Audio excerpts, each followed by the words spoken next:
Hi guys, good afternoon sa inyo lahat. Ito si Gene. Welcome sa 11-9 Workshop.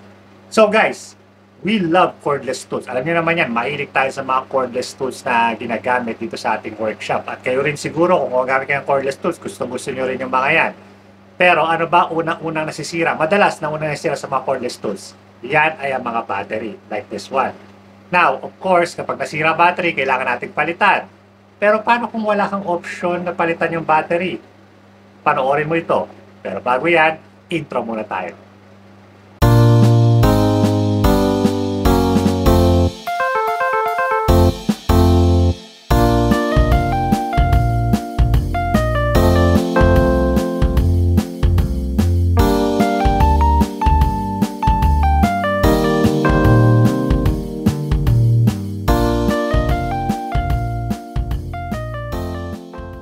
Okay, so before we go on guys, gusto ko ulit magpasalamat sa inyo. Maraming salamat sa inyo. Walang sawang pagsuporta dito sa 11-9 Workshop. Sa lahat nag-like, nagko-comment, nag-share. At kung di pa kayo subscriber guys sa 11-9 Workshop, subscribe naman kayo guys. We finally reached 33,000 subscribers. Medyo matagal bago na-reach yung 33,000 pero okay lang yan. At least umaangat pa rin tayo paunti-unti no guys. Alright. So, for our topic for today, yun nga, ang topic natin ngayon ay tungkol sa mga batteries ng mga cordless tools, no guys? Now, sabi ko nga sa inyo, una-una talaga, madalas na una nasisira sa mga cordless tools ay mga batteries, no guys? For example, yung mga ganito na drills, cordless drills na ganito, minsan matino pa yung kanyang body, no? Matino pa yung kanyang lahat, matino pa yung mismong drill, pero battery talaga unang bibigay. Usually, karang kadalasan ang lifespan ng mga batteries kung lagi mo ginagamit, around 5 years, no? So, kung, for example, everyday mo ginagamit yung tool, baka mga 5 years sira na yung battery mo, no, guys? Now, of course, ang first option nyo na gagawin kapag nasira ang yung battery is bibili kayo ng replacement na battery. For example, this DeWalt one drill ko, no? Kapag nasira itong battery na ito, I can buy one of these na battery na DeWalt brand para magkasya sa kanya. Problem is guys, ang problema dyan, minsan yung mga battery is mas mahal pa doon sa yung tool. Especially kung yung tool mo is medyo luma na. No? Halimbawa, nakabili ka lang ng Ryobi. Ang maganda sa Ryobi kasi guys sa cordless tools, yung mga tools nila na kahit na lumang-luma na cordless tools nila, mag-fit pa rin sa bago nilang mga batteries, no. Yan ang maganda sa Ryobi, hindi nagbabago yung style nila ng battery na kabitan, no. Unlike yung ibang brands like DeWalt, Bosch, Makita, paiba-iba sila like every other year nagpapalit sila ng mga battery styles, no. So medyo confusing. No, halimbawa, nakakuha ka ng ganong battery, ng ganong tool, no, na luma. And gusto mong bilan ng battery kaso masyadong mahal, di ba? So, or for example, ito nga, nasira na yung battery nito halimbawa, DeWalt na to. Napakamahal ng battery ng DeWalt, guys. So, I don't think nabibili ako ng battery nito, no? So, ano yung ibang options natin para palitan yung batteries nang hindi ka bumibili ng official or yung talagang battery niya, guys? Meron namang ibang options. Pero daw, guys, I'm telling you this para makapagtipid kayo ng konti. Pero, hanggat maaari, if whatever possible, kung may funds naman kayo, bumili kayo ng mga talagang replacement batteries niya. Kung Bosch yung drill nyo, bumili kayo ng Bosch na batteries, no guys? Kung makita, guys.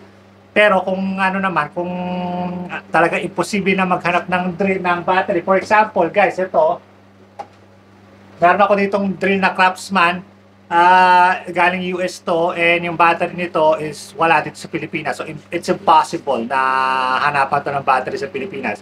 Now, there are ways para magamit mo pa rin siya, masaksakan siya ng ibang batteries, no?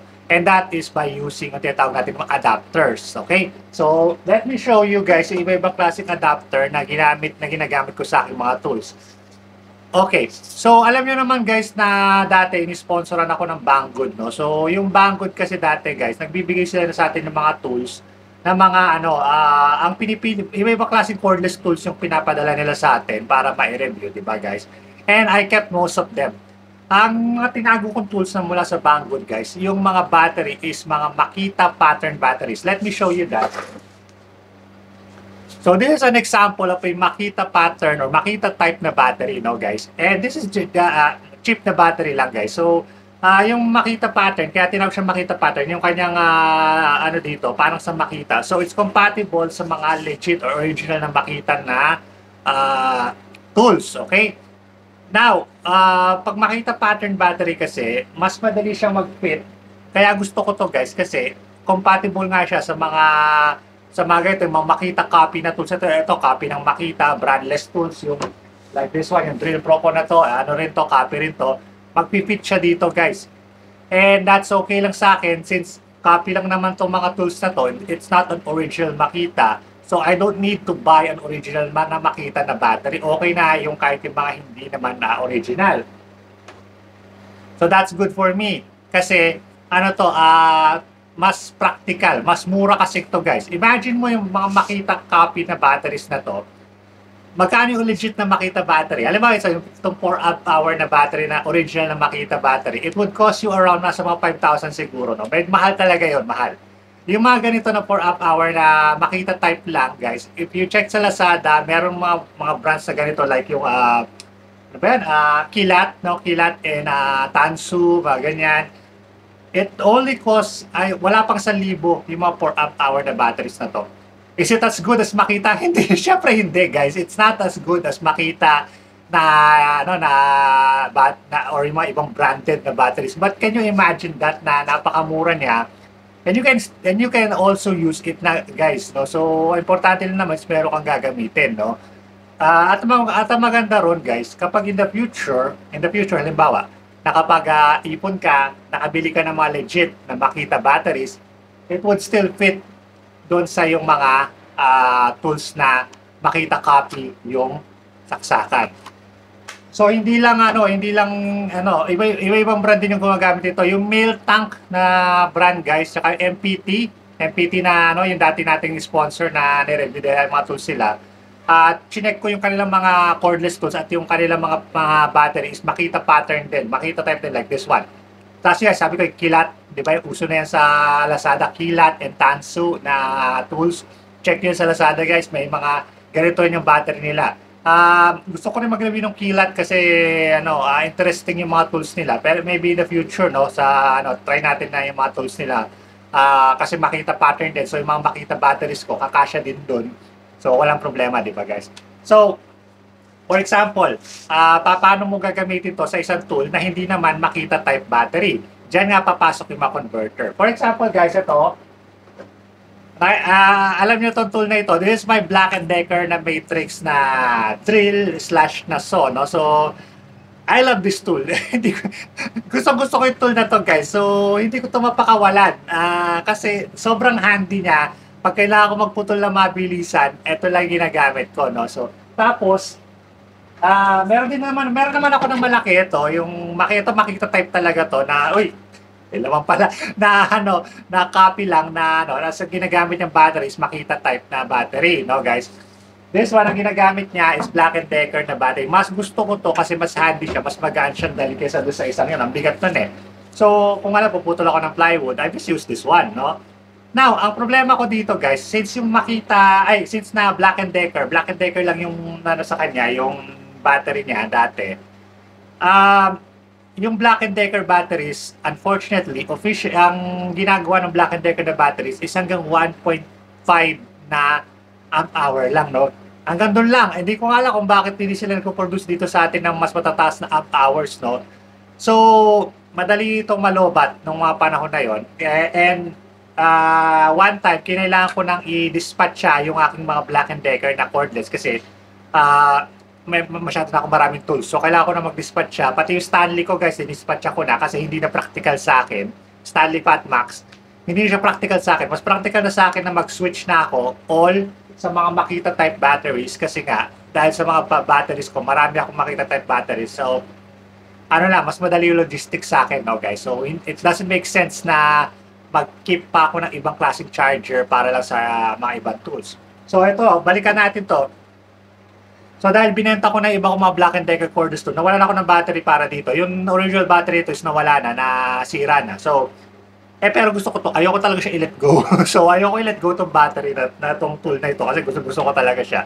So, ang ginawa ko guys, bumili ako sa Lazada ng converter. Ito yung isang sample ng converter ko. Ipakita ko sa inyo yung link dito, nasa description. Ito, it's a converter guys, which allows na yung mga Black & Decker tools to use Makita or Makita type batteries. Either original Makita batteries or yung Makita type na battery, no guys. So yan, meron siyang wire na dalawa sa loob, red and black. So pinagdugtong ko lang yan doon sa wire sa loob niya na wire, red and black din. It's very simple guys. Simple na splicing lang.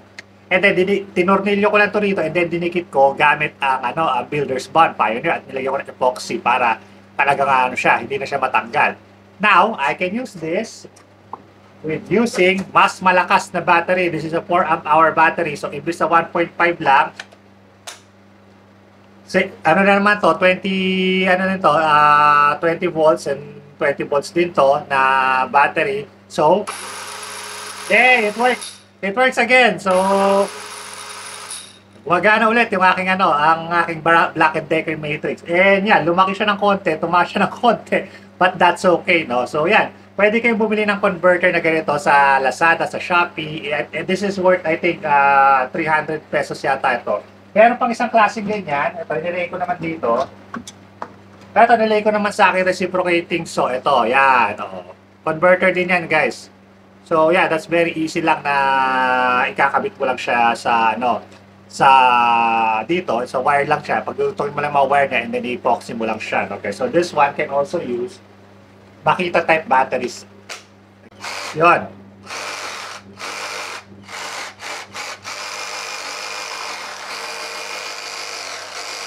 Yeah, this is a nice saw, no? So, yan. So, yan yung mga converters natin, no, guys. So, bibili nyo yan nga sa Lazada. At mayroon akong video nililink sa inyo sa kay Post Apocalyptic Inventor na isa sa mga paborito kong YouTube channels na pinapakita niya kung paano mag-convert ng mga ganyan, no, guys. Pero, eto quick daw lang, guys, kasi usually, pag ginanyan mo yan, yung mga tools mo, dapat, huwag mong gaganyan yung mga tools mo kung may warranty pa, okay? Kasi masisira yung warranty kasi kailangan putulin yung wire na sa loob. Tatanggalin mo talaga yung wire and then talaga pagdutong mo siya ng splice. So, papakarma mo na yung loob niya and that will void your warranty. So, don't do that kung bago pa yung mga tools mo. Pero kung nakakita ka lang sa junk shop ng mga cordless tools na okay pa naman, na kailangan lang ng battery, pwede yan technique, no? Yun yung ginagawa ni Post Apocalyptic Inventor. Ililink ko sa description kung paano niya, kung ano yung channel niya na ginawa niya yung mga conversion na yan, no, guys. Now, next naman natin gagawin, kung ano ba, ayaw nyo nang buksan yung inyong ayaw nyo buksan yung tool nyo, no? So, ano pa ng warranty yan, covered pa ng warranty.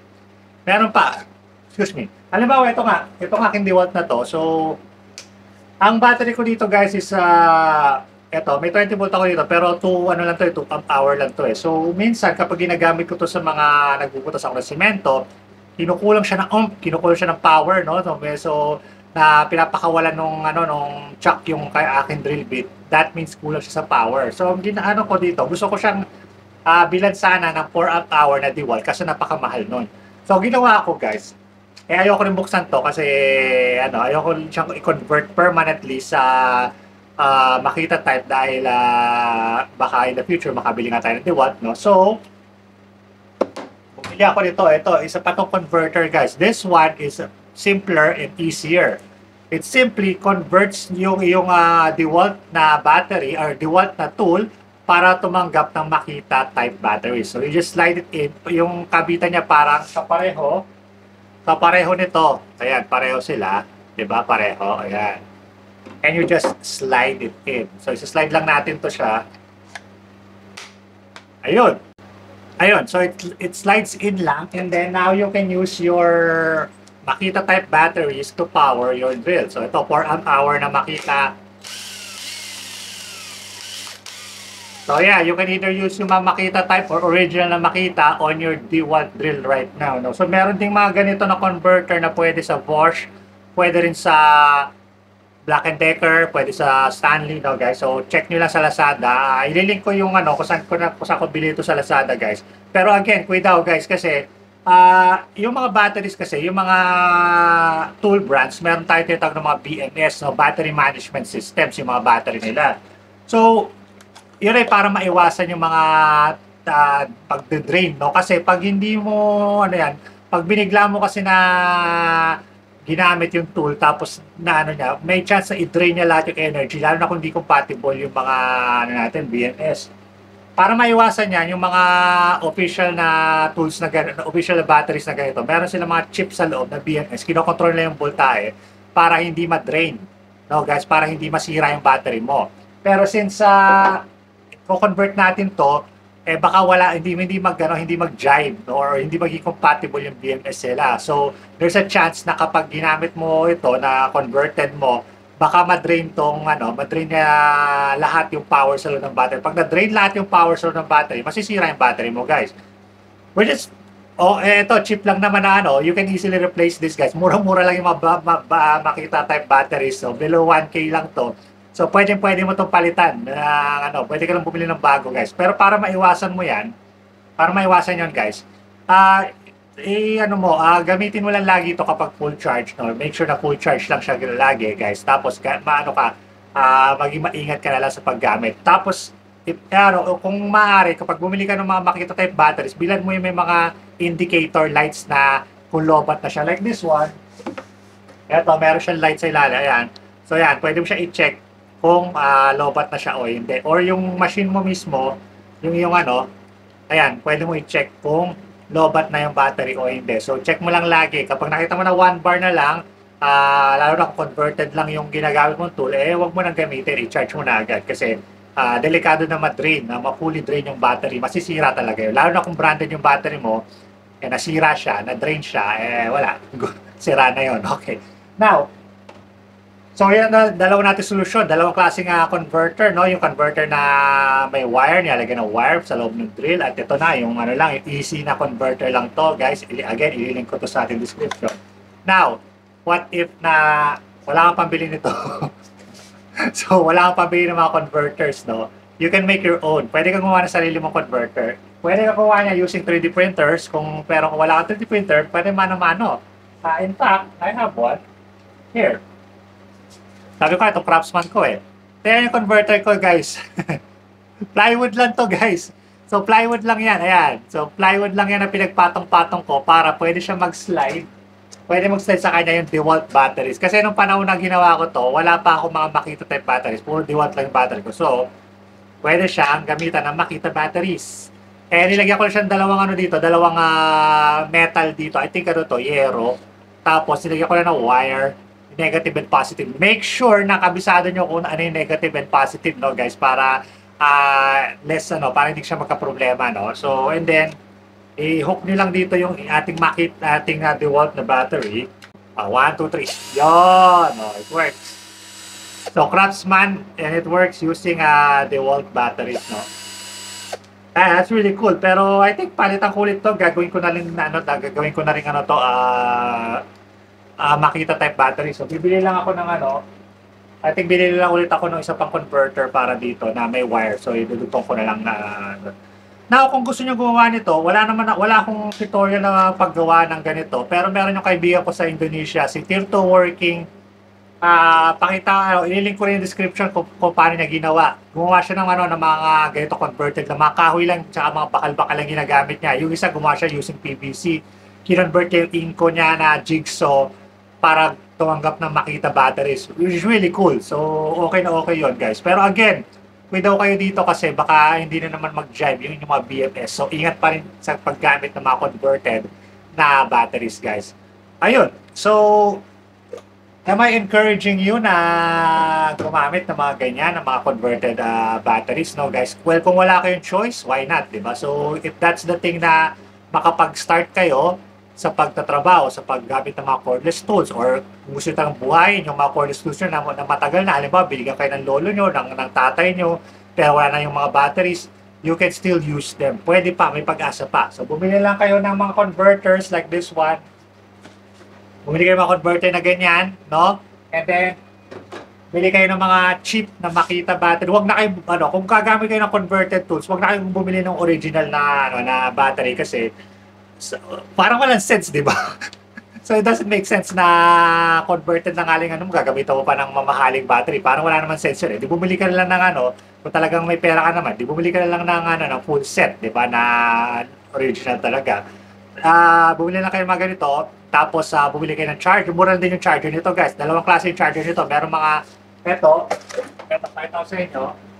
So, ito yung kanyang, ano, ito yung slow charger to, guys. Mabagal to mag-charge eh. So, meron siya parang, ayan, ano dito. Iano mo lang siya ganon. So, that would work, no? Mas mura to yan. Nasa mga ano lang to, 300 lang yata yung charger na ganito. Or, pwede rin yung ganito, yung fast charger. Ito guys, ayan, fast charger na yan. Ito yung parang, ano, para talaga charger na mga, ayan, unit talaga siya. So, ini-slide. Yan yung fast charger niya. So, mura lang din yan guys sa Lazada, yung para sa mga Makita type na batteries, no? Yun. So, yun, if ever na nasira kayo ng battery and wala kayong pambili ng mga legit or yung mga original na batteries, may pag-asa pa guys. We can still use your tools.